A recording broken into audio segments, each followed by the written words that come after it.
नमस्कार, आप देख रहे हैं news India voice of nation. हम लोगों के बीच में एसएस पब्लिक स्कूल के कुछ प्रतिष्ठित अध्यापक गण मौजूद हैं।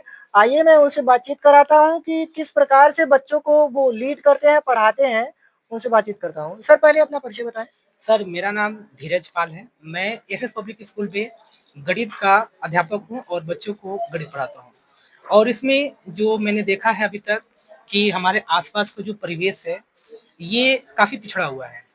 और इसमें जो बच्चे अभी तक प्राइमरी स्कूल से पढ़ कर के आ रहे हैं या किसी दूसरे स्कूल से पढ़ कर के आ रहे हैं, तो उनमें अभी उतना डेवलपमेंट देखने के लिए नहीं मिला है। खास करके मैथ के जब बच्चे हैं, तो उनके अंदर एक्टिविटी बहुत ज़्यादा होनी चाहिए और वो एक्टिविटी बिल्कुल देखने के लिए नहीं मिल पाता है। तो हम लोग स्कूल में अब मॉडर्न एजुकेशन पॉलिसी को फॉलो करते हुए इसमें बहुत सारे चीज़ को अपने प्रैक्टिकल के माध्यम से बताते हैं। और जो मैथमेटिक्स का सिलसिला चलता हुआ आ रहा है कि बच्चों को प्रैक्टिकल उसमें बहुत कम मिलता है, लेकिन हम लोग बच्चों को उस हिसाब से बताते हैं ताकि बच्चे अगर कहीं पर भी समाज में भी चल रहा है, जैसे कि हम लोग मैथ पढ़ाते हैं तो उसमें ज़्यादातर पेड़ की छाया, नदी, पुल से भी प्रश्न पूछे जाते हैं। तो उसको उस प्रकार से ऑब्जर्व करके बताते हैं ताकि बच्चा अगर कभी सामने किसी भी चीज़ को देखे, परछाई को देखे, पेड़ की परछाई को, तो कहीं न कहीं उसका कैलकुलेशन उसके दिमाग में चले तो सर कि एक बच्चे जो हैं कॉम्पिटिटिव एग्ज़ाम के लिए भी तैयार कर रहे हैं आप लोग? जी, जी, बिल्कुल। क्योंकि पढ़ाई हम लोग उसी तरह से ही दे रहे हैं। ये जो किताब हम लोग का सिलेबस है, इसके अकॉर्डिंग हम लोग बहुत रेयर केस में चलते हैं और ये देखते हैं कि बच्चे का जो बेसिक है, ये किस प्रकार से चल रहा है। अगर इस पे हम लोगों को काम करने की ज़रूरत पड़ती है, तो हम लोग उस पे काम करते हैं और कोशिश यही करते हैं कि बच्चे जो अपनी फिज़िकल लाइफ़ में देखता है, उसको देखते हुए किस प्रकार से किताबी भाषा को समझ पाता है, उसी के अनुसार हम लोग पढ़ाते हैं। सर जो बच्चे हैं वह किस प्रकार से उन्हें पढ़ाना और बताना चाहिए कि वह अच्छे से बेहतर समझ सकें? देखिए, कहने की बात है तो एक शिक्षक को बच्चों को करके, दिखा के कोई मॉडल या चित्र के द्वारा या अपनी एक्टिविटीज़ के द्वारा उनको ये बताया जाए, तब वो बच्चे अधिकतर वो सीखते हैं, वो चीज़ को। या हमारी स हम तो संस्कृत के विषय है, संस्कृत के अनेकों उदाहरण हैं जो हम उस उदाहरण के माध्यम से बच्चों को ये दिखाना चाहते हैं, तो ऐसे-ऐसे समाज में आपको जागरूक सीखना है और जाना है, आगे आपके भविष्य में ऐसा करना है। सर जो बहुत सारे बच्चे होते हैं कि वो समझ नहीं पाते हैं, उन्हें आता तो बहुत कुछ है, लेकिन वो कर नहीं पाते हैं। इस पर क्या होना चाहिए कि वो अच्छे से निखर कर अपने योग्यता को साबित कर ऐसे सकें? ऐसे बच्चों को ऐसे जगहों पर ले जाइए जहाँ उनके अंदर जो झिझक है, डर है अथवा वो उन बच्चों को देख के या उसमें घुल-मिल के अपने अंदर का वो डर को बाहर निकालें, जिससे वो चीज़ें वो कर सके।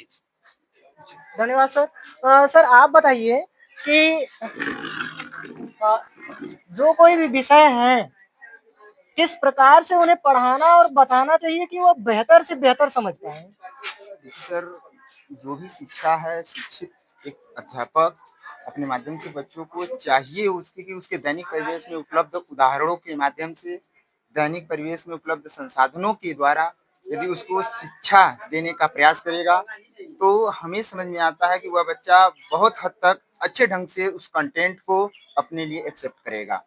कुछ लोग जो है कहते हैं कि प्राइवेट स्कूलों में पढ़ाई नहीं होती है या कम योग्य के टीचर्स होते हैं, इस पर भी आप कुछ देखिए सर, ये तो आप भली-भाँति देखते हैं कि गवर्नमेंट स्कूल और प्राइवेट स्कूल में क्या ज़मीन और आसमान का अंतर है।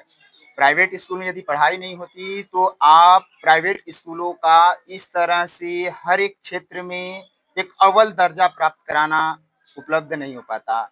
इस बात को हम बिल्कुल सिरे से डिनाई करते हैं कि प्राइवेट स्कूल शिक्षक शिक्षित समाज के निर्माण में अपनी महती भूमिका नहीं निभा रहे हैं। यदि ऐसा होता तो सरकारी स्कूलों के बच्चे प्राइवेट स्कूलों में क्यों जाते? अब आप खुद ही समझ सकते हैं कि प्राइवेट स्कूलों की जो शिक्षा है वह महँगी हो चुकी है, उसके बावजूद भी जो अभिभावक होते हैं वो प्राइवेट स्कूलों में ही अपने बच्चे को शिक्षा प्राप्त कराना चाहते हैं। भले ही उनके पास फीस अफ़ोर्डेबल करने की क्षमता न हो, फिर भी वो प्राइवेट स्कूलों में ही ले जाते हैं। क्योंकि उन्हें कहीं न कहीं इस बात को मालूम है कि प्राइवेट स्कूलों में कम समय में ही बच्चे को हमारे जो उसके होलिस्टिक डेवलपमेंट की बात है, उसको वहाँ पर पूर्ण करने का प्रयास किया जाएगा। आपका विद्यालय किस प्रकार से बेहतर करेगा? प्राइवेट विद्यालय से बहुत बेहतर कितने हद तक कर सकते हैं?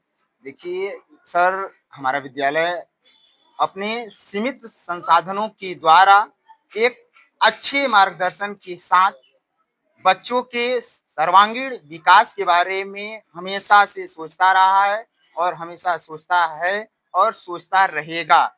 और हमारे यहाँ पर उपलब्ध जितने भी वरिष्ठ अध्यापकगण हैं, उनके उचित मार्गदर्शन से, माननीय हमारे प्रधानाचार्य के उचित सहयोग से यह विद्यालय निरंतर अपने गौरवशाली परंपरा को याद करते हुए उसको बनाए रखने का प्रयास करेगा। और आप विगत भांति वर्षों में देख सकते हैं कि इस विद्यालय में जो भी बच्चे हैं, वो 100% परीक्षा परिणाम के द्वारा इस बात को पुष्ट कर दिए हैं कि उन्होंने अपने इस थोड़े ही संसाधनों में अच्छे मुकाम हासिल करने का जज्बा दिखाया है। धन्यवाद सर, इतना अच्छा बच्चों को शिक्षा देने के लिए और उन्हें बेहतर उनका भविष्य बनाने के लिए आप लोगों का बहुत योगदान रहता है। आइए मैं आपको दिखाऊँ कि यहाँ पर तमाम होर्डिंग पोस्टर बच्चे बनाए हुए हैं।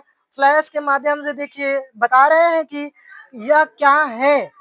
इस पर देखिए लिखा है, समय और शिक्षा का सही प्रयोग करें और व्यक्ति के सफल बनाने के लिए तमाम स्लोगन लिखा गया है। शिक्षा से लेकर दीप से दीप जलाएंगे, साक्षर देश बनाएंगे, ऐसे-ऐसे स्लोगन के माध्यम से आज शिक्षा अभियान निकाला गया एसएस पब्लिक स्कूल के माध्यम से। धन्यवाद।